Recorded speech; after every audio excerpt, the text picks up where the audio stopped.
नमस्कार दोस्तों, स्वागत करती हूँ मेरे चैनल पर साइंस कास्टर नेहा। तो चलते हैं आज की करंट अफेयर्स की ओर।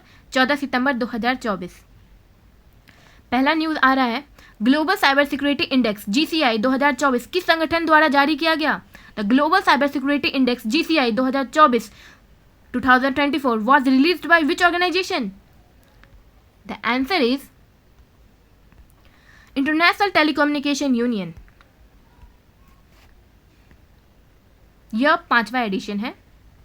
इंटरनेशनल टेलीकम्युनिकेशन यूनियन द्वारा global cyber security index GCI 2024 जारी किया गया। ग्लोबल साइबर सिक्योरिटी इंडेक्स द्वारा किसी देश के साइबर सिक्योरिटी के लिए किए गए प्रयासों का मापन किया जाता है कि देश कैसे साइबर सिक्योरिटी के लिए कार्य कर रहा है। Global cyber security index GCI को मेजर करने के लिए legal measures, technical measures, organisational measures, capacity development and corporation के द्वारा किया जाता है। ग्लोबल साइबर सिक्योरिटी इंडेक्स 2024 में देशों को 5 टायर के तहत रैंक दी गई। टायर 1 यह वह देश है जिन्होंने साइबर सिक्योरिटी के लिए ठोस कदम उठाए हैं। इस टायर से 46 देशों को शामिल किया गया है। इंडिया टायर 1 देशों की सूची में शामिल है। टायर 3 और टायर 4 में 105 देशों को शामिल किया गया जिन्होंने बड़े पैमाने पर डिजिटल सर्विसेज एंड कनेक्टिविटी का विस्तार किया है, लेकिन अभी भी साइबर सिक्योरिटी के उपायों को इंटीग्रेट करने की आवश्यकता है। चलते हैं दूसरे न्यूज़ की ओर। किस राज्य में जांस्कर महोत्सव 2024 आयोजित किया जा रहा है? In which state is the Zanskar festival 2024 being organised? The answer is Ladakh.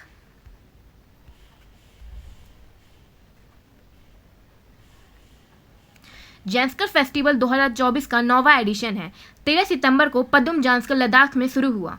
यह महोत्सव स्थानीय tradition, culture and religious belief को प्रदर्शित करता है।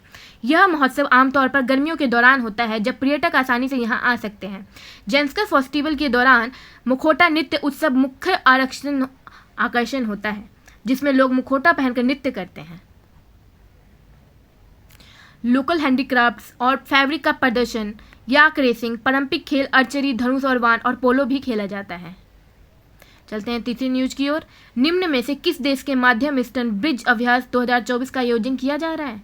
Which of the following country is conducting the Middle Eastern Bridge Exercise 2024? The answer is India and Oman।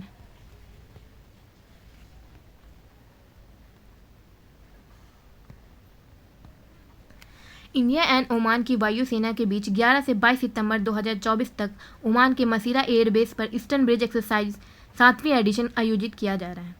Bharat की ओर से इस अभ्यास को MiG-29 जगुआर एंड C-17 भाग ले रहे हैं। ऑब्जेक्टिव दोनों देशों की वायुसेना के मध्य सहयोग का बढ़ावा देना है। यह है ईस्टर्न ब्रिज एक्सरसाइज जो एयरफोर्स में हो रहा है। 2009 में शुरुआत हुई थी। 6ठा एडिशन है। जोधपुर बेस एंड राजस्थान में हो रहा है। Point to know, India and Oman की थल सेना central joint military exercise Al Najah 2024 का 5वां एडिशन शुरू हुआ। मिलिट्री एक्सरसाइज अल निजात 2024 13 से 26 सितंबर 2024 तक ओमान के सलालाह में आयोजित किया जा रहा है। चलते हैं चौथे न्यूज़ की ओर। केंद्र मंत्रिमंडल किस अवधि के लिए प्रधानमंत्री ग्राम सड़क योजना के चौथे चरण को मंजूरी दी है? The union cabinet has approved 4th phase of प्रधानमंत्री ग्राम सड़क योजना for which period? The answer is 2024-25 to 2028-29। Union cabinet 2024-25 to 2028-29 duration के दौरान प्रधानमंत्री ग्राम सड़क योजना के चौथे चरण को मंजूरी दी। प्रधानमंत्री ग्राम सड़क योजना के चौथे चरण के अंतर्गत 62,500 किलोमीटर की रोड बनाई जाएगी जिसके लिए 70,125 करोड़ का बजट प्रभावित किया गया है। इसमें केंद्र का हिस्सा 49,087.50 करोड़ और राज्य का हिस्सा 21,037.50 करोड़ रुपए हैं। चलते हैं 5वीं न्यूज़ की ओर। 12 सितंबर को DRDO ने किस स्थान से short range surface to air missile VLSR-SAM का सफल परीक्षण किया?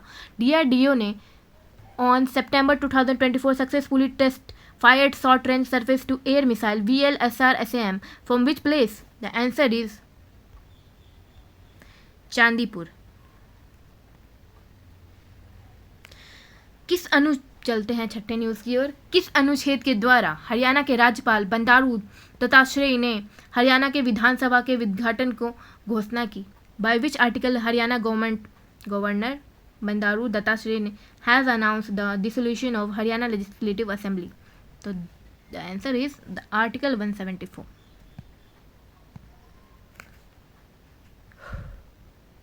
राज्यपाल बंडारू दत्तात्रेय ने हरियाणा मंत्रिमंडल की सिफारिश को मंजूरी देते हुए हरियाणा की 14th असेंबली को डिसॉल्व कर दिया. चीफ मिनिस्टर नायब सिंह सैनी की अध्यक्षता हुई स्टेट कैबिनेट की बैठक में असेंबली डिसॉल्व करने की सिफारिश की गई.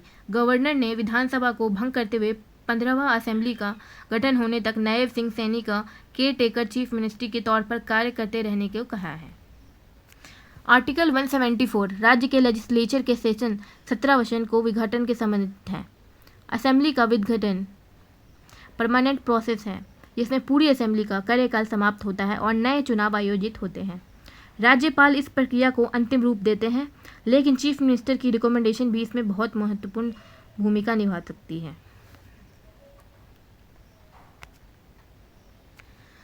समय समय पर विधान मंडल किसी भी सदन या सभी सदनों को सेशन के लिए बुलाएंगे.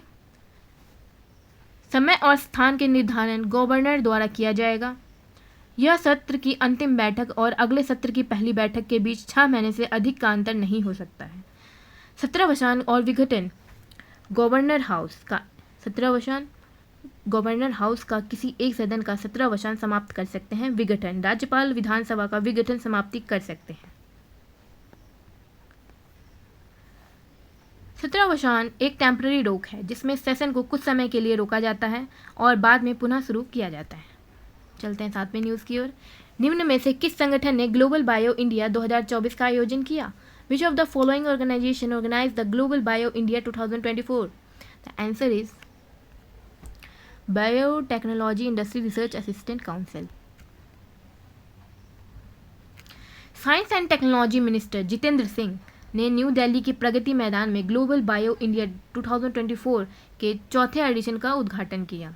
ग्लोबल बायो इंडिया 2024 का आयोजन biotechnology industry research assistant council BIRAC द्वारा किया जा रहा है. Transforming life bioscience to bioeconomy biotechnology industry research assistant council department of biotechnology के अंतर्गत प्रॉफिटेबल ऑर्गेनाइजेशन है जो नॉन ग्लोबल बायो इंडिया के उद्देश्य बायोटेक्नोलॉजी और जीवन विज्ञान के क्षेत्र में विकास और सहयोग का बढ़ावा देना है. चलते हैं 8वीं न्यूज़ की ओर. चर्चा में रही टापी पाइपलाइन परियोजना में कौन सा देश शामिल नहीं है? Which of the country is not involve in the TAPI pipeline project under discussion? The answer is Iran. Afghanistan ने साउथ एशिया से होकर गुजरने वाली $10 बिलियन की गैस पाइपलाइन टापी पाइपलाइन पर काम करना शुरू किया है. इस प्रोजेक्ट के तहत दिसंबर 2010 में Turkmenistan, Afghanistan, Pakistan and India में समझौता किया था. टापी पाइपलाइन की शुरुआत तुर्कमेनिस्तान के गिलिकिनिस गैस क्षेत्र से होगी. इसके बाद यह अफगानिस्तान एंड पाकिस्तान से होते हुए अंततः भारतीय शहर फिजिल्का, पंजाब, भारत पाकिस्तान का सीमा पहुंचेगा. टापी पाइपलाइन की टोटल लेंथ 1814 किलोमीटर है. इसे शांति पाइपलाइन भी कहा जाता है. टापी पाइपलाइन ऑब्जेक्टिव पाइपलाइन के माध्यम से south eastern Turkmenistan Galkynysh gas field के प्रतिवर्ष 33 billion cubic metre natural gas का एक्सपोर्ट करना. इसका इम्पैक्ट क्या होगा? हैवी फॉसिल फ्यूल्स जैसे चारकोल और सॉलिड फ्यूल्स के स्थान पर क्लीन नेचुरल गैस का उपयोग से ग्रीन हाउस गैस इमिशन में कमी आएगी. चलते हैं 9वीं न्यूज़ की ओर. FIH इंटरनेशनल हॉकी फेडरेशन के अध्यक्ष कौन है? Who is the president of FIH international hockey federation? The answer is Mohammad Tayyab Ikram. International hockey federation के प्रेसिडेंट मोहम्मद तैयब इकरम को दूसरे कार्यालय के लिए इंटरनेशनल हॉकी फेडरेशन के अध्यक्ष चुना गया.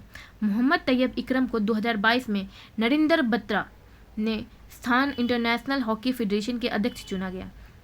Narendra Batra international hockey federation के पहले अध्यक्ष थे. चलते हैं 10वीं न्यूज़ की ओर. हाल ही में अरुणा वासुदेव का निधन हो गया. इनका संबंध किस क्षेत्र से था? Aruna Vasudev who passed away recently was related to which field? The answer is film industry.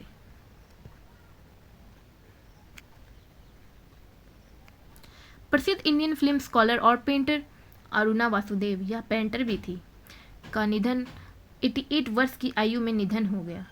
India and Asian movie में उनके योगदान के कारण अरुणा वासुदेव को मदर एशियन ऑफ सिनेमा भी कहा जाता है। चलते हैं वन लाइनर की तरफ। किसी एयरपोर्ट अथॉरिटी ऑफ इंडिया का चेयरमैन नियुक्त किया गया। Sanjeev Kumar.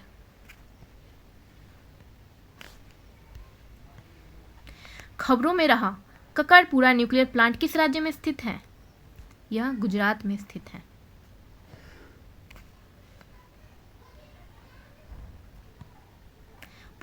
Political party तमिज़गहा battery Kazhagam TVK का संबंध किस राज्य से है? यह है तमिलनाडु से। इंटरनेशनल क्रिकेट काउंसिल का चेयरमैन किसे नियुक्त किया गया? Jay Shah. So thanks for watching. बने रहिए हमारे साथ। लाइक, सब्सक्राइब और शेयर जरूर करना। मिलते हैं कल।